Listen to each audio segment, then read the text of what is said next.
Well, welcome to History 601, Introduction to Public History. This is week 2.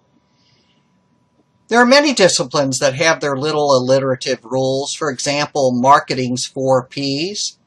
And if you care to find out what those are, you can go to this site here. And these can be useful mnemonic, that is, memory devices, to help professionals concentrate on what's vitally important.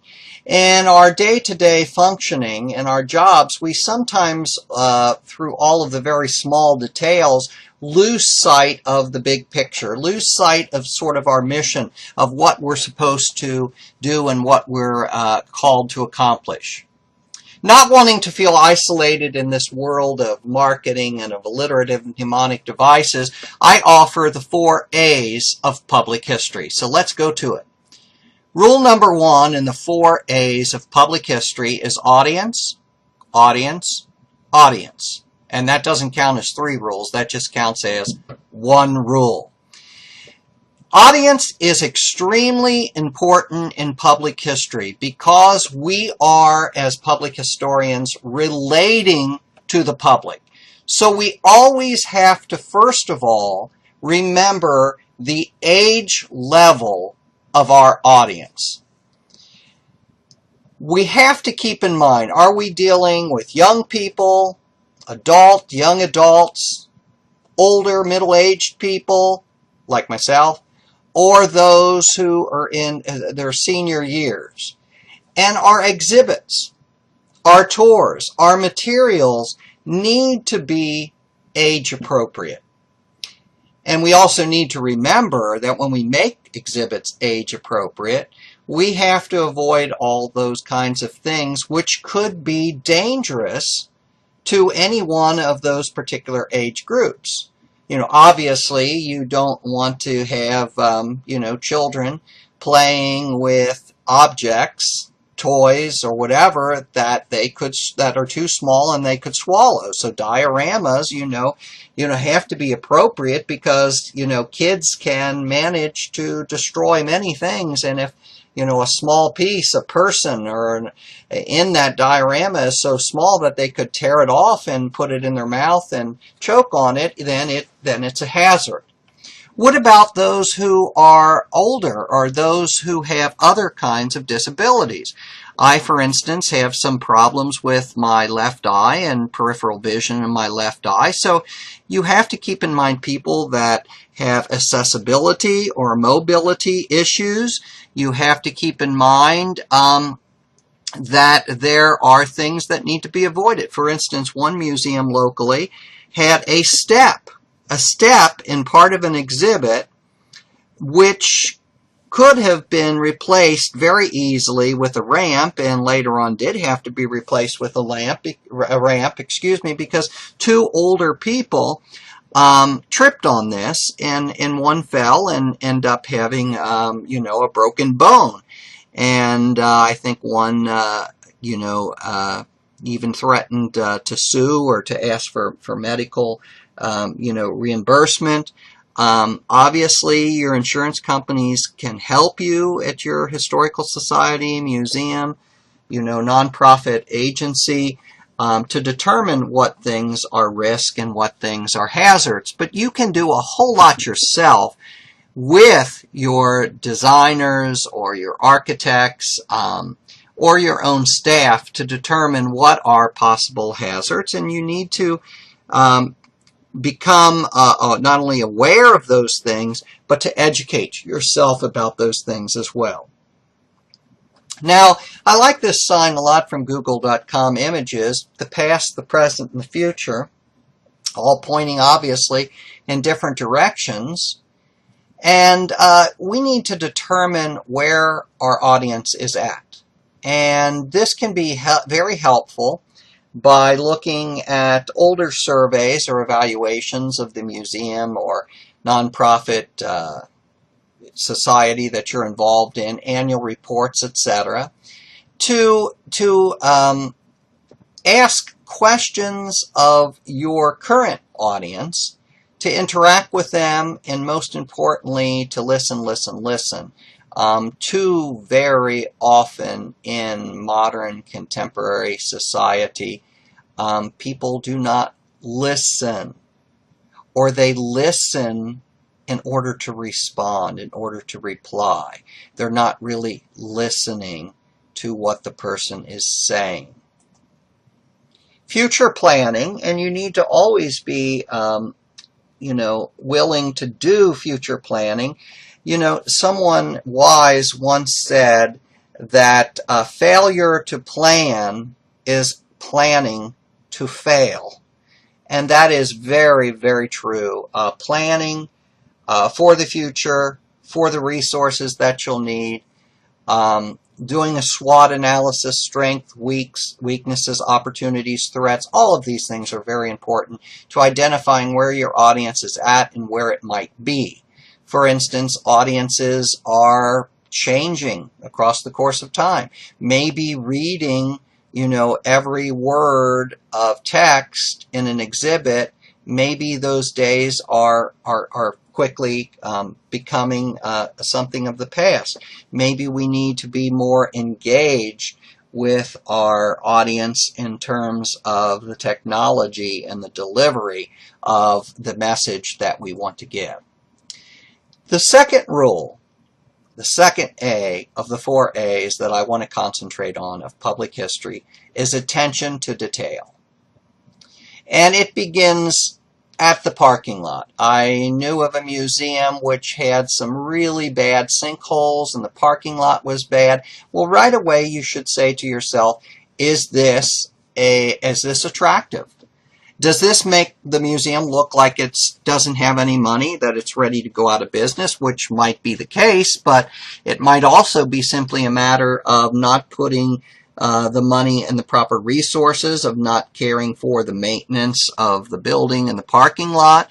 And the more you let maintenance issues slide by, the worse and worse they may become. And the more and more expensive they may become. So a little bit of prevention goes a long way in saving costs in the long run.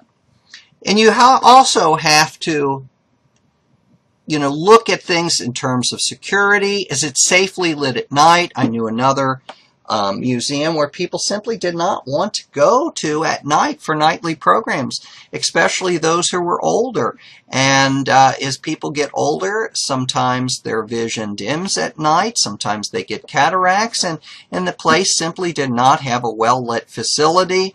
And that made a lot of people of all ages, but especially older visitors, who very oftentimes, the retired people are the people that you will attract to nightly meetings, because they're not necessarily having a family and attending to all of the duties of raising children and all of the possibilities of having to get up at 4:30 in the morning the next day in order to go to work. So is it secure? Does it make them feel secure? Is it safely lit at night? Is it attractive? At the front door? Is it inviting?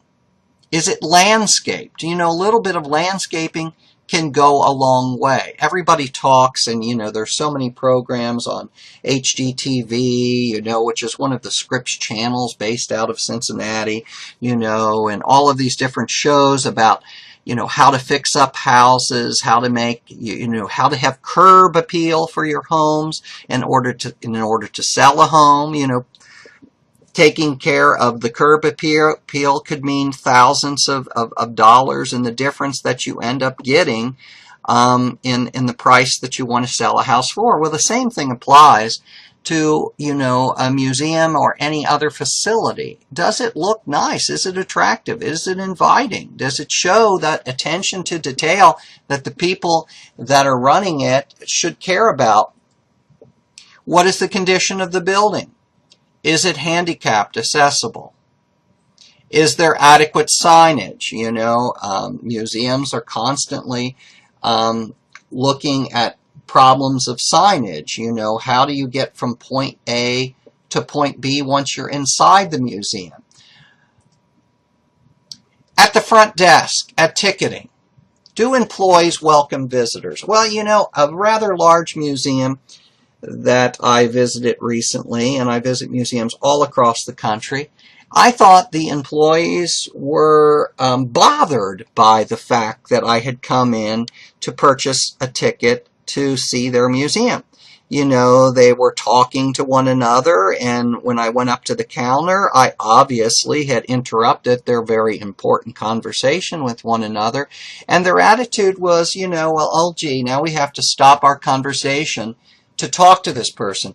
And the end result was I had to end up asking for things that normally an employee at a front desk, at ticketing, etc., would have taken the time to explain to me.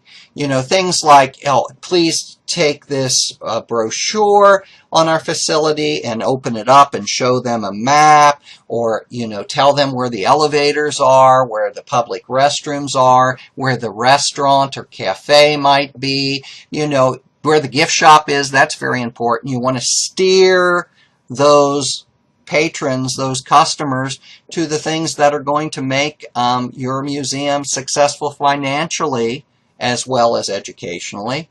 And if that isn't at the front desk, you know, that can really, first impressions are very important.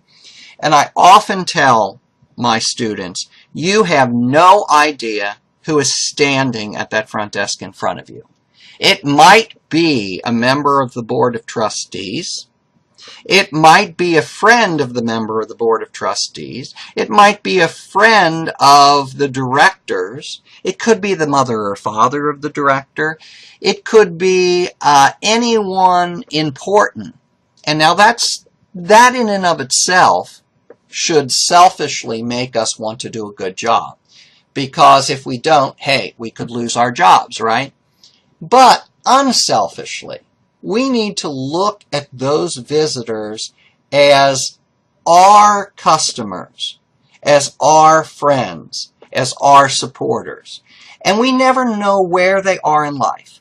That person standing in front of you may have a terminal disease, and they may be in their last weeks or months. And they've decided to get out and kind of see this museum. Maybe it's on their list of things they've always wanted to see. God forbid, a bucket list, right? Maybe they're not feeling necessarily well themselves either. You know, many people go around with chronic health problems, chronic pain problems.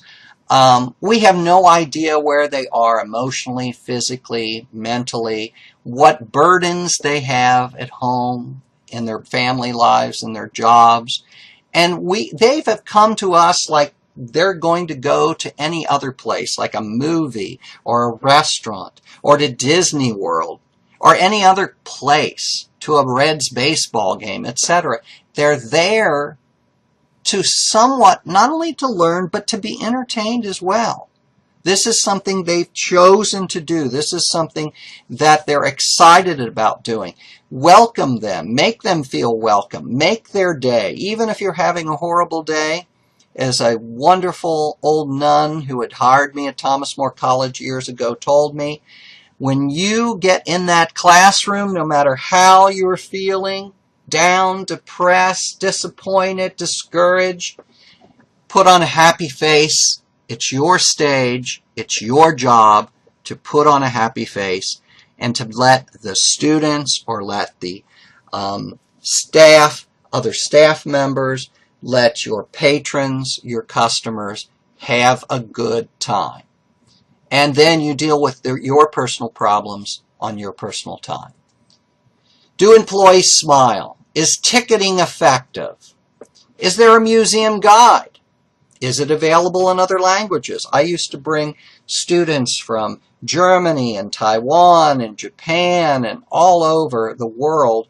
They'd come to Thomas More College for summer English language classes, and I'd bring them to all kinds of places. The U.S. Air Force Museum, Cincinnati Museum Center. We'd go down to Bardstown, Kentucky, and to Mammoth Cave, and we'd go to the Kentucky Horse Park, etc. You know, many of those places have brochures in different languages. And, you know, as you find out what your audience is or what audience you would like to attract, you might want to have your museum guide, your maps available in other languages. You might want to have employees who can speak other languages as well. Do employees make certain that visitors know where the restrooms are, the gift shop, the snack shop, etc., where all of those places are located? Remember that you're going to have a lot of people from the business world also visiting your facility. And you've got to think like, even though if it's a nonprofit, like this is a business. You know, if this were a store that you were going to, if it were a doctor's office, etc., that you were going to, you know, we all go to stores and doctor's offices and places where something strikes us as just not right. Something strikes us as not welcoming. Something strikes us as ineffective.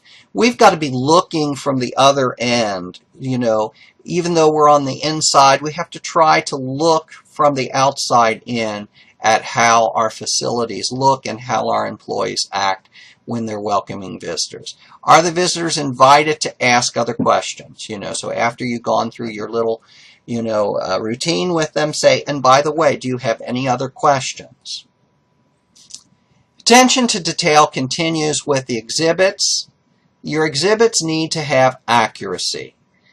And I am going to be, in terms of History 601 and History 689, Reading and Writing Public History, one of those persons that is going to show you how to research, how to write, how to do it effectively, and how not to accept any giant inaccuracies in your work. You know, obviously, little things slip in to everyone's work that are inaccurate. If we find out that they are wrong, we need to change them. You know, one museum had an exhibit where something was wrong, and some patron, she told them about that, and they didn't change it, and she came back months later, and it still wasn't changed.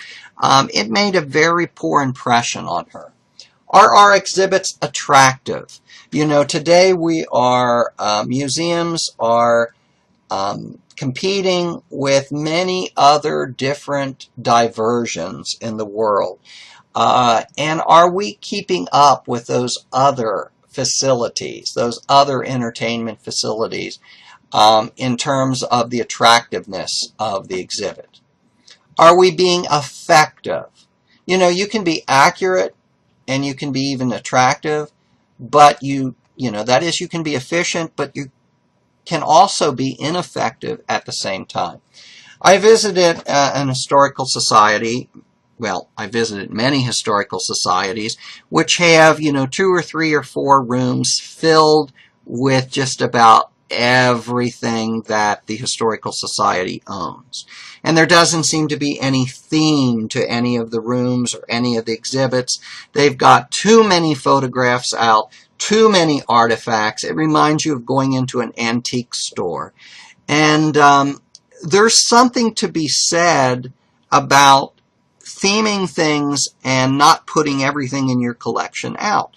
And that is, you want to make it effective. People can only take in so much in their minds, in their visits to you, and take something away. And if you overwhelm them, this is true of if you give a talk or a lecture someplace, if you overwhelm people with too much, it's just as bad as not giving them enough.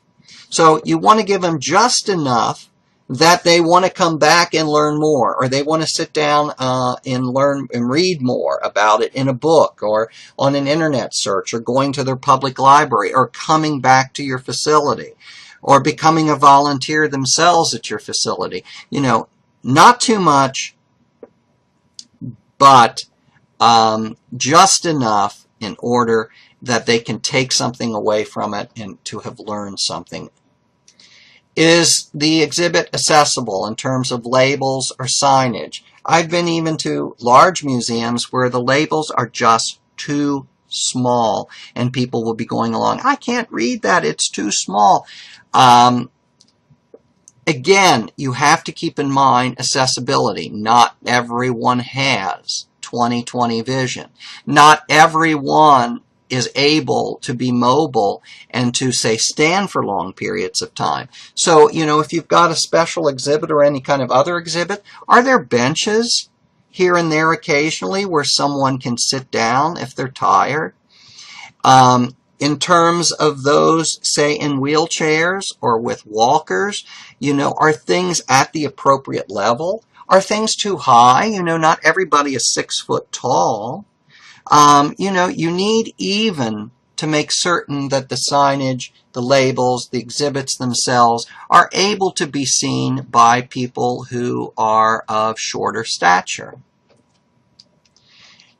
Is the exhibit monotonous or is it engaging? Is it something that people can relate to, understand? Can they be engaged? And you'll talk much more about that in all of your classes, exhibits, and design, etc. And how is the flow of the exhibit? Is it jarring? Do you go from one room to another and there's no transition between the rooms? Is it a chronological flow? Is it a thematic flow? Obviously, all of these things are important. And the attention to detail continues throughout the visit of the patron. And it includes accessibility issues, signage, restrooms.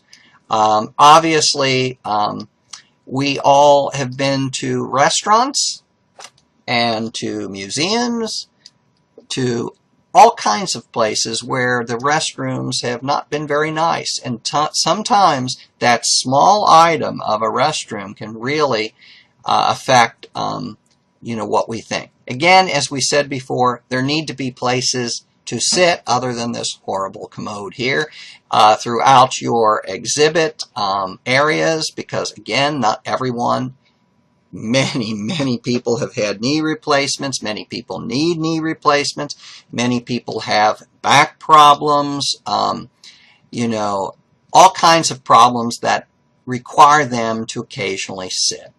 And snacks. Are there people with hypoglycemia, low blood sugar? Are those with diabetes, high blood sugar? Are there places where they can go and take insulin? Or are there places where they can go and have a snack if they need a snack? All kinds of reasons to have all of these sorts of facilities available. And is there a gift shop? Everybody likes to take something away. What kinds of things do you sell in your gift shop? Is it attractive? Is it affordably priced? Do you have maybe a range of different items in your gift shop? Do you have some things that are by local craftsmen? Do you have some things by local historians? All of those things you can consider in a kind of a marketing sort of way. So, audience is important, attention to detail is important, and number 3, adaptability is very important. And that means making changes regarding audience and attention to detail as needed, making changes in regard to technology, to what has been called edutainment, which is kind of this combination of education and entertainment, which the whole world is moving towards, whether you like it or not. And that kind of edutainment is something that you might look at with this YouTube video from Disney. And Disney is very good at edutainment, and I don't want to discount at all some of the more amusement park areas, because they've got it right in terms of traffic flow, in terms of parking lots, in terms of hotels and gift shops and entertainment and education and clean facilities, clean restroom facilities. Disney World literally has a whole underground. And, many of the functions that you don't want to see above ground occur underground, moving supplies from point A to point B, going so far as to move trash underneath. But even, if there are too many people standing in line for one ride over in, say, Sector A, they can start a parade with Mickey Mouse or somebody else over in Sector C in order to get the crowd to flow in other directions so nothing is too crowded. Those might seem like complicated things. Obviously, our museums aren't going to have built on, underground facilities with the financial support of a corporation like that. But nonetheless, you have to think ahead of time. You have to think that if you're going to have a lot of children at your museum that day, are you going to have enough docents with enough different programmings and enough different areas to handle that crowd? Or are you going to actually make problems for yourself by not planning ahead? So there's nothing like bringing in, say, 3 school buses of kids, over 100 kids, even if they do have chaperones, and then having, one docent at the head of it all, screaming at the top of his or her voice in order. And then, of course, the more kids you put together, the more they act up, so it doesn't matter how many chaperones. You have to think ahead. You have to say, I've got 3 school bus loads coming today. I'm going to need all of the staff. I'm going to need volunteer docents. I'm going to need 4 or 5 different programs. I'm going to be able to move the crowd away and around in such a way that it's an effective experience for them.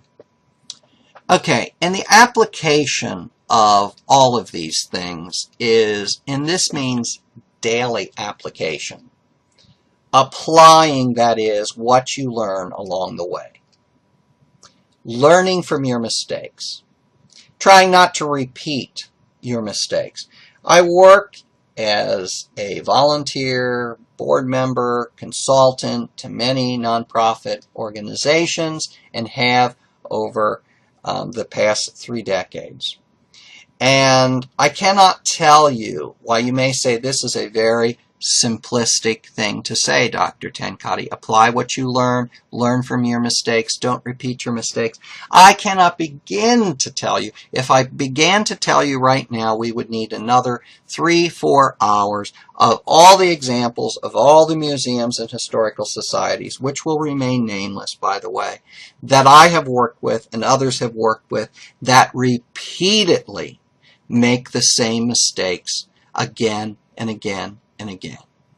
And the only thing that does is, by the way, turn your audience off, turn your patrons off. All of a sudden, school teachers will say, well, they're not listening to me. I'm not bringing my school groups here anymore.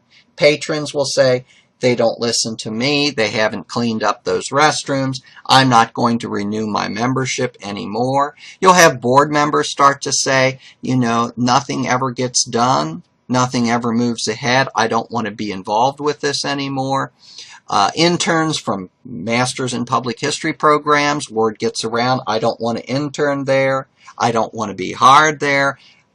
Employees, I want to get out of here as soon as I can. I want to get another job. It seems like the world's simplest thing. That is, we human beings make mistakes, learn from them, and move on. And this is what I always say. Bad leaders seldom learn from their own mistakes. In fact, they often blame others for their mistakes. Mediocre leaders sometimes learn from their own mistakes. Good leaders learn from their own mistakes as well as from the mistakes of others. We're going to talk more about leadership. I went to the University of Cincinnati, and slightly before my time there as a graduate student was a wonderful president called Warren Bennis. And he's written books on leadership, and I'm a firm believer that leaders, like Warren Bennis says, are not born, they're made. That is, leaders learn from their mistakes, and they learn along their journey which types of leadership that they can share with others. Not everybody is a transactional leader, and we'll talk more about this as time goes on and also in class.